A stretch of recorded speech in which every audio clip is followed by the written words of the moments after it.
Hello my friends and welcome. This week my fellow staff members and I are going to be beginning a two-part series with you titled A Fruitful Life, which means we're going to be speaking about the fruit of the Spirit.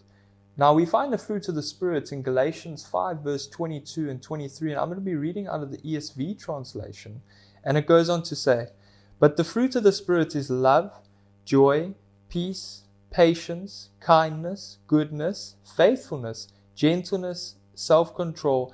Against such things there is no law." So what exactly is the fruit of the Spirit? So before I go into further detail, I'd love to paint a picture for us, and it's that if I was to ask you to think of someone you know, and especially someone that you know well, one of the very first things that's going to pop up in your mind is the very characteristics of this person. You see, it's through the fruit of the Spirit that we get a look at the very characteristics of who God is and the very essence of His character and what overflows from His heart towards both you and I. You see, God doesn't want to share in this characteristics alone. You see, going all the way back to Genesis, going all the way back to the beginning of creation, God's heart and intent was always for mankind to be made in His image and made in His likeness. And going to 2 Corinthians 5 verse 17 and onwards, it speaks about how through our faith in Christ, that again has become a reality that can happen. We became new creations. You see, your born-again spirit is made in the very image of God. And it's through your born-again spirit that you get to experience the very likeness of God's character, because that is now a reality for you to experience, being one spirit joined with the Lord.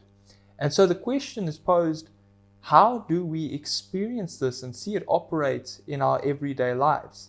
Well, you see, Jesus in John 15 verse 4 and 5 goes on to share the very key on how we experience the fruits of the Spirit in our lives and see it demonstrated to the people around us.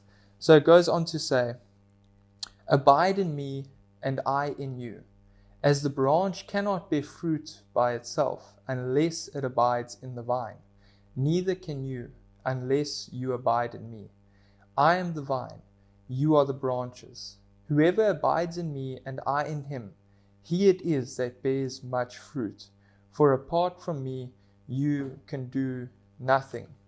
Now remember, we're speaking on the fruit of the Spirit, and the key of what Jesus is communicating in these passages is how the fruit comes. You see, He says, apart from me, you can do nothing, but He gives us the keys, is that He is the vine. We are the branches. That word abide means to live in that reality, to dwell in that reality, to keep our hearts fixated on that reality of a close, personal, intimate relationship with Jesus. And Jesus says, as we focus on that and make that the number one priority in our lives, that we will actually see this fruit manifest in our lives.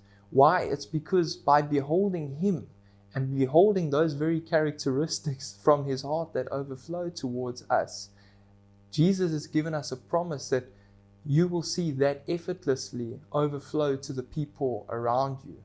And this is one of the key ways that we can witness to people, because just a couple of verses on, Jesus goes on to say in John 15 verse 8, "By this my Father is glorified, that you bear much fruit and so prove to be my disciples."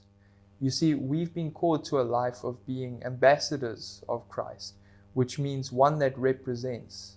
And so it's through the fruit of the Spirit that we can represent the very heart and characteristics of who God is to the people around us. My friends, let's go out there and let's go and show the world the fruit that we draw from our relationship with God. Always remember, you are highly favored and deeply loved.